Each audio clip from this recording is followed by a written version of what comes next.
Hello and welcome to our weekly podcast news bulletin on the Gambia. From the Shepherd's Broadcasting Network, I am Shira Ravindran. In the headlines, the Gambia's scheduled December 1st presidential election is attracting international attention as both the European Union and African Union has over the week embarked on pre-election fact findings in the country. Ongoing opposition coalition talks continue in the Gambia as the race to December polls gets closer. Also in the headlines, Lieutenant Solo Bojang has been found guilty by a secret court-martial. President Jammeh breastfeeds even those who hate him, said Lord Mayor Colley of the Kanifing Municipality. Now the news in detail. A delegation comprising 4 members of the European Parliament Subcommittee on Human Rights, led by a British MEP, David Martin, has concluded an official visit to the Gambia from the 19th to 23rd September 2016. According to a press statement released by the European Parliament, they are urging the Gambia government to release all protesters arrested and convicted in connection to the April 9th demonstrations, including the leader of the United Democratic Party, Ousseynou Dabo. The European Parliament is also calling on the Gambia government to allow the country's opposition access to the state media, allow the United Nations Special Elections Team access to the country, and to conduct an independent investigation into the death of an opposition member, Mr. Solo Sandeng. The African Union have sent a pre-election fact-finding mission to the Gambia to assess the level of preparations ahead of the December presidential election. A meeting of all political stakeholders have been convened at the country's Independent Electoral Commission's headquarters in Serekunda on Wednesday, 27th September. According to reports, the mission in Banjul to conduct an objective, independent and impartial assessment of the political environment in line with the best democratic standards. A united opposition coalition talks is gaining momentum in the Gambia since negotiations began on Wednesday 14th September at the Kairaba Beach Hotel. Although it has not yet been possible to bring all the stakeholders together, all the opposition parties have agreed that in order to defeat the incumbent President Yahya Jammeh, a grand alliance around a single opposition candidate is needed. Khalifa Saleh, the initiator of the talk, who is also the PDOIS presidential candidate, told journalists that the opposition need a single candidate who can pull 51% of the votes cast. Talks are expected to resume next Wednesday, 5th of October. A secret court-martial in the Gambia has sentenced the former commander of the State Guards, Lieutenant Colonel Solo Bojang, for the second time, following a year jail term he has already served. According to Fourier newspaper, Mr. Bojang was taken before a military court-martial and sentenced to serve another 3 years imprisonment. Reasons of his conviction are not yet known to his family, a family source informed the paper. The Lord Mayor of the Kanifing Municipality, who is also the national mobilizer of the ruling APRC party, Honourable Yankuba Colley, has said that President Jammeh has breastfed and is still breastfeeding even those people who hate him. According to the Point newspaper, the controversial mayor made those remarks on Saturday at his party's national youth rally held in the provincial town of Basse, in the Upper River region of the country. You're listening to the podcast produced by the Shepherd's Broadcasting Network Gambia. I am Shira Ravindran. In another development, the United States has finally decided to pull the trigger against the Gambia government and will deny visas to some Gambians hoping to visit the US. According to the State Department, this followed the Gambia's refusal to accept nearly 2,000 of its citizens the US is trying to deport. Homeland Security Secretary Jay Johnson took the decisive move after years of prodding by lawmakers on Capitol Hill, signing a letter triggering the law that requires a halt in visas to countries that are refusing to accept their own citizens. Under the law, the State Department had no choice but to comply. That is the news from SBN Gambia. Next on our program is The Victims with Suleiman Bar. Until next week, bye from me, Shura Ravindran. Out somewhere, alone and frightened, out the darkness, the days are long, life in hiding, no more making new contacts, no more loving arms, gone around my neck, take my hand now, I'm tired and lonely. Give me love, give me hope. Don't desert me, don't reject me. All I need is love and understanding.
That is the voice of the dancehall masters. The soundtrack titled Alone and Fighting was produced by Phil Bangulutai of Uganda.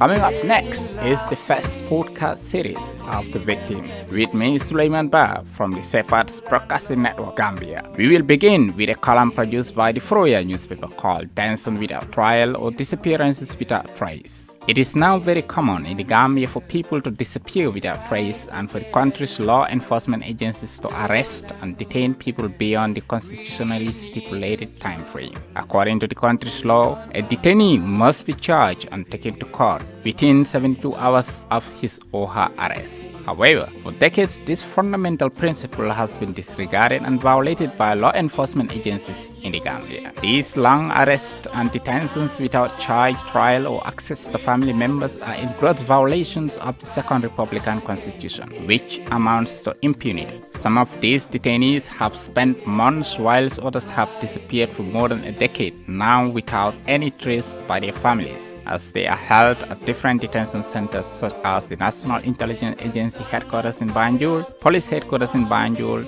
Some are sent to Mile 2 Central Prisons in the outskirts of Banjul and Janjambure Prisons in the Central River region of the country. Mothers, wives, children, siblings, uncles, aunts, and other dependents of detained family heads are continuously appealing to the authorities to release their loved ones for the sake of justice, as their human rights are being violated, which is characterized with economic hardship they are experiencing due to the absence of their breadwinners. The victims in detention for 52 days is a member of the United Democratic Party, Mr. Modou Sarr. He was arrested on the 9th May by the Police Intervention Unit. In detention for 80 days is one Dembo Dabo, alias Toure Dabo. He was reported being arrested by agents of the National Intelligence Agency at his residence in Kafuta since April 16, 2016. He was taken to their headquarters in Banjul, where he is still under detention for 80 days now. In detention for 52 days is an 18-year-old Lamin Sajo, who is still held at the Janjambure prison in the Central River region of the country. He is a nephew and apprentice to one Malang Sajo, who was part of those UDP members who were arrested but released on 30th June at the police headquarters in Banjul. He was arrested in connection to the 9th May opposition protest. In detention without trial, detained for more than 52 days, is one Alhaji Saidikan, a resident of Bakau, who is said to be mentally ill. According to a family source, Mr. Saidikan traveled to Banjul to pick up his medication on the 9th of May, which coincides with a mass arrest of opposition supporters who were attending court proceedings of members of the United Democratic Party.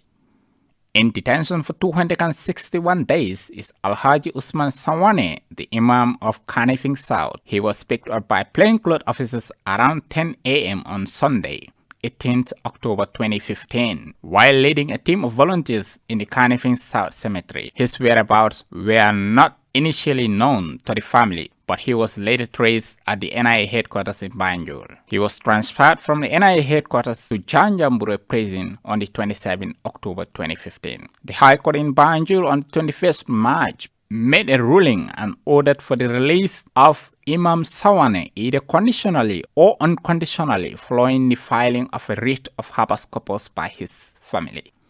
In detention for 264 days is Mr. Usman Jammeh, who was President Jammeh's Deputy Minister of Agriculture. He was removed on Thursday, 15th October 2015, arrested and detained on the same day at the National Intelligence Agency headquarters in Banjul, where he had been held incommunicado for 91 days before being transferred to Mile 2 Central Prisons.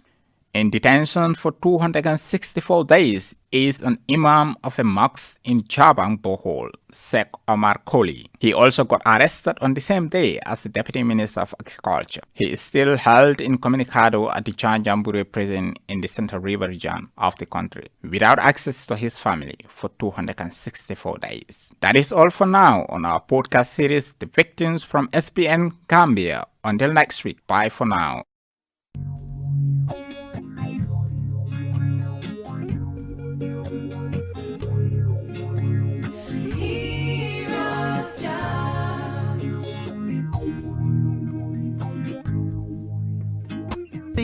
what you want to say, do what you want to do, or let them talk all they wanna talk. We keep on praising the Lord. Oh, if we feel lost to Jammeh, the house of the Lord is empty, but the fire in the hell beating no one. Oh, sin for Jammeh blessings, you have to take it easy. But brother man, don't tell me you were busy. No, you have to take it easy. Brother man, don't tell me you were busy. Brother man, you have to take it easy. Brother man, don't tell me you were busy. Bro, you have to take it easy. From the east, west, north and south, I can hear him voices afar when the hills crumble apart, and the storm which travel miles over miles. What we everything we be so high, so high. Oh Jah, you give us your blessing, oh Jah. Judgment Day, The sun that give us light, give us bright all day and night. Oh Jammeh, give us your blessing indeed. The source of light, well means a mind to believe. Oh, guide us to the right path. hear us, Jah. Brother man, don't tell me you were busy. Brother man, you have to take it easy. Brother man, don't tell me you were busy. Bro, you have to take it easy. Now is there to glorify, decline His oneness every day and all days, for me and my people to qualify. The mouth of the righteous speak wisdom, and His tongue always talk of judgment. So your kindness, faithfulness, holiness will be your witness in darkness. Overthrown badness, wickedness destroys righteousness in the land of forgetfulness. You fail His commandment, judgment, torment will be your punishment. Do you believe in life after death? Yes, Rastafari. Brother man, you have to take it easy. Brother man, don't tell me you were busy. Bro, you have to take it easy. All praises belongs to you, and our happiness lies in your hands. All the glory, of course, is yours, and from you all blessings flow. Yes, indeed. Let's give thanks for the life we're living. Said I created to just to praise me. So many things to be grateful of. The air that we breathe, the sun and the sky, to name but a few. We know that's the way it ought to be. For our hearts always stands as the answer, and from you our blessings flow. Yes, indeed. Brother man, don't tell me you were busy. Brother man, you have to take it easy. Brother man, don't tell me you were busy. Bro, you have to take it easy. I sat in the silence night, heard of a voice is crying high. Heroes Jah, heroes Jah. Let the songs of praises fill the sky, so that we can praise Him high. Brother man, don't tell me you were busy. Brother man, you have to take it easy. Brother man, don't tell me you were busy. Bro, you have to take it easy. Brother man, don't tell me you were busy. Brother man, you have to take it easy.